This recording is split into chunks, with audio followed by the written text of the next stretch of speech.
Всем привет, меня зовут Веруша, и в этом видео я буду говорить про женщин, которые выбирают сейчас жить соло, то есть без мужчины, в общем-то, как и мужчины. Это такой новый популярный тренд или это на самом деле ловушка для людей, в том числе для женщин? Сегодня я буду разбираться в этом и перечислю причины, по которым женщины выбирают жить соло. Логично мне было выпустить это видео, потому что 3 недели назад я записала видео о мужчинах, которые живут соло, счастливы и не видят никаких перспектив для отношений и брака.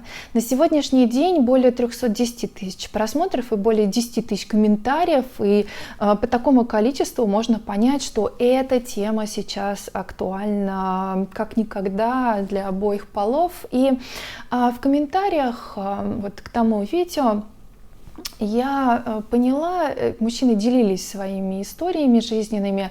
Во-первых, многие мужчины действительно вкладывались в семью, надеялись построить хорошую, крепкую семью, верили женщине, да, но потом столкнулись с проблемами. И также прослеживается у некоторых мужчин желание все равно, не оставляют мужчины желания в дальнейшем. Так как мне пишут много мужчин, я все равно прослеживаю вот эту искренность мужскую в любви, в отношениях. Но от того, что это сейчас достаточно сложно сделать, поэтому это альтернатива жить соло. Вообще, я подумала о том, что на самом деле можно так все перевернуть, любое слово можно перевернуть. То есть все зависит от того, под каким соусом подать человеку. И если это вот по песням тоже можно, да, вот, например, какая-то песня не нравится, но если ты ее постоянно слушаешь, то она начинает жить у тебя в голове, и ты уже по-другому можешь думать про эту песню, она может тебе даже уже начать нравиться. На сегодняшний день мы можем понять, что за информацией может стоять и изменение уклада человека, что мы сейчас и наблюдаем. Я бы хотела сегодня затронуть сексуальную революцию, вспомнить о ней, и как она перевернула сознание мужчины и женщины. Женщины стали открыто говорить о своих возможностях и потребностях.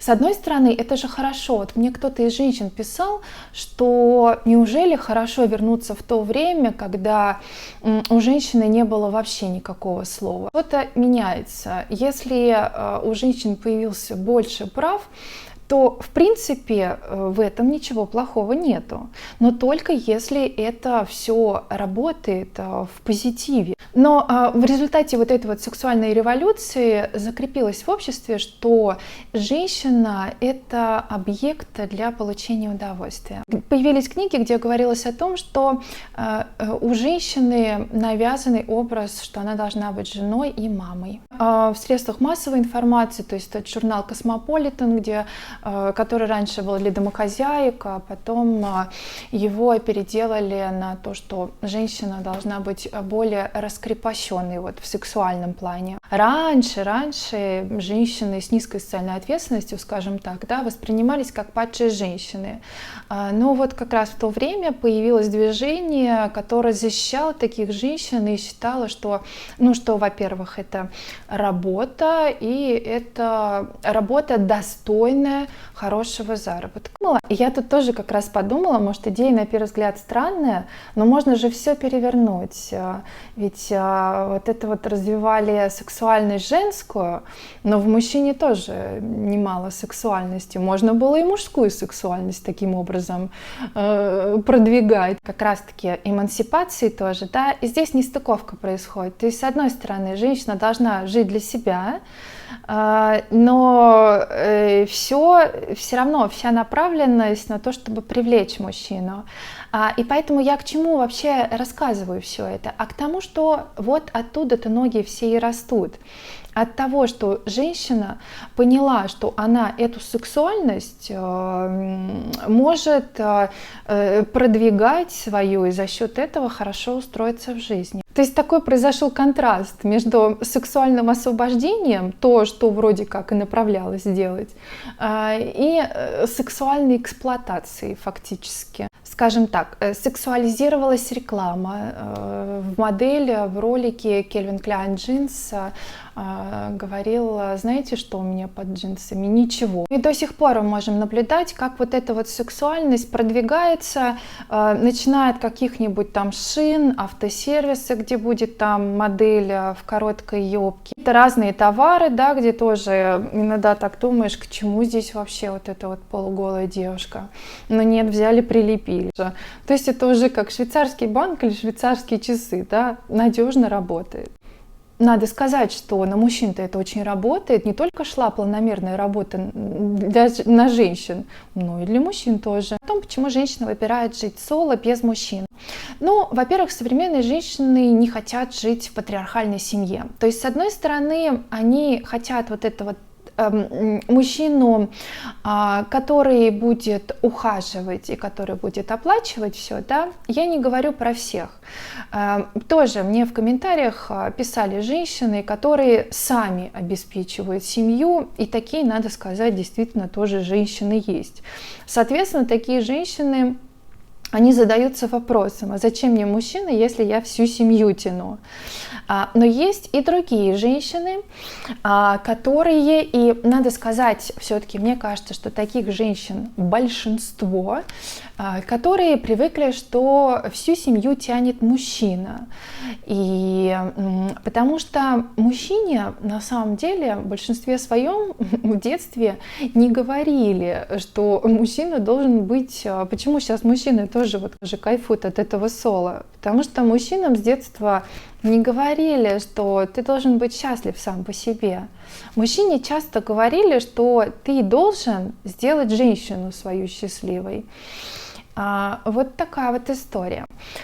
Поэтому многие женщины прекрасно это знают и хотят, с одной стороны, оставить за собой вот это право делать то, что они хотят, да, ведь в списке того, что женщина хочет жить одна, это и свобода тоже.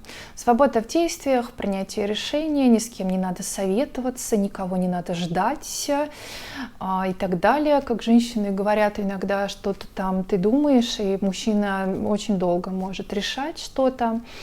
Вот, поэтому, с одной стороны, хочется свободы, а с другой стороны, чтобы ты еще и оплачивалась хорошо со стороны мужчины, да? Ну, как-то так не бывает. Нужно определиться, за двумя зайцами погонишься и ни одного не поймаешь. Потом, значит, женщины говорят: мне должно быть хорошо с мужчиной, плохо мне и без мужчины может быть. Ну, так вообще могут и мужчины сказать, и так говорят, да. То есть сейчас, в принципе, мужчины и женщины говорят, что а зачем мне рядом человек, если мне одному может быть хорошо. Да, но женщинам достаточно, если мужчина более устойчив в своих желаниях, то женщина очень противоречивая. И догадаться, что ей сегодня будет хорошо, а завтра это может быть уже нехорошо, может только женщина. Поэтому в этом возникают конфликты очень часто. Женщина выбирает жить соло тогда, когда у нее случился такой травматический очень опыт, то есть по инерции она как-то там после развода или просто после неудачных отношений она там еще кого-то искала, потом привыкла уже и живет себе одна. И женщины очень так активно и уверенно говорят, что вот они могут жить одни. Ну, жить одни, конечно, можно, то есть все можно оплатить, да, но в любом случае, если что-то сломается, даже в доме, то, ну, если женщина в состоянии все оплатить, да, можно вызвать и сантехника, и все остальное. Но вот, например, если касается дома или, например, даже машины, вот машина зимой сломалась, я вот неоднократно видела, когда женщина не вызывала какую-то службу, она просила мужчину, да. Ну, я вот не помню, чтобы ко мне подошел мужчина, я 12 лет вожу, чтобы он мне сказал: девушка, вы мне не поможете, вы разбираетесь хорошо в машинах, можете мне вот посмотреть, в чем проблема, да, помочь? Ну, или там вот что-то другое, да, там с трубой как-то разобраться, да. Но такого нету. Мужчины решают свои проблемы сами. Вот. Но касаемо, например, своего дома, кто хочет жить. Да ни одна женщина, кого я спрашивала, ну, адекватная, она не сказала, что, конечно, это же так легко жить одной в своем доме. Помощь, она все равно нужна женщине. Женщина, ну, не может она обойтись без мужчины вообще. Нет. На что еще женщины жалуются? На то, что мужчины инертные некоторые. То, что они занимают вот это горизонтальное положение. Так часто можно услышать от женщин, да? То есть женщина и работает. Она занимается детьми, мужчина отстранен от этого. Ну или, например, женщина стремится все улучшать, как мы знаем, это есть такое свойство у женщин. Мужчине, к примеру, это не надо, здесь они не совпадают. Или вот одна из причин тоже социологи выявили такой феномен у женщин, называется он «женщина и принц». Когда женщина, ну, с помощью медиа, естественно, сформировали вот для женщины вот этот идеальный образ мужчины, и женщины ждут, вот, когда мужчина подъедет, олигарх, на яхте или на Бентли к ней, не подъезжает, как в сказке, карета превращается в тыкву. Женщины понимают, что жить, скажем так, с кем попало, они не хотят, и здесь уже как бы выбор сам собой подталкивает. Надо сказать, что это субъективное такое удовлетворение жизнью, так вот тоже выявилась статистика. То есть нету такого соотношения, что образованные или необразованные. Как раз таки женщины, которые зарабатывают и могут полностью себя содержать, конечно, здесь, наверное, будет больше женщин, которые могут себе позволить жить одни. А вот те женщины, которые там, ну, там из неблагополучной семьи, да, или женщины разведенные, когда женщина с ребенком, конечно, такие женщины, конечно, ищут помощь. Мне кто-то в комментариях писал, это довольно интересно, да, вопрос такой, а почему фактически человек рождается, почему он должен обязательно, да, вот жить как все. Тем не менее, да, мы все рождаемся, и мы уже встраиваемся в систему. Ну, так устроено в жизни, да. С одной стороны, кажется, что это свобода человека. Жизнь соло для женщины, жизнь соло для мужчины. Сейчас якобы другие времена, никто никому ничего не должен. Люди вроде как должны жить для себя, да? И просто посмотрите результаты. Неспособность людей к совместной жизни. Люди уже не знают, как жить вместе. Происходит упадок родительской любви очень сильный. Конечно, здесь очень сильно и женщина на это влияет, потому что в первую очередь женщина передает эту любовь своему ребенку. И проблемы у самих детей, и в целом упадок общества. Деградация, которую могут многие замечать. Вот вам результат. Так может быть, все куда-то не туда идет?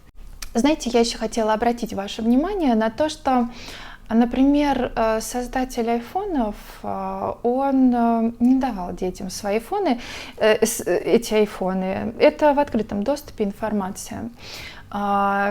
Либо, например, те, кто вводили вот это вот планомерно, да, абсолютное такое противостояние между мужчиной и женщиной, при этом у них у самих семьи, много детей, может быть, в семье.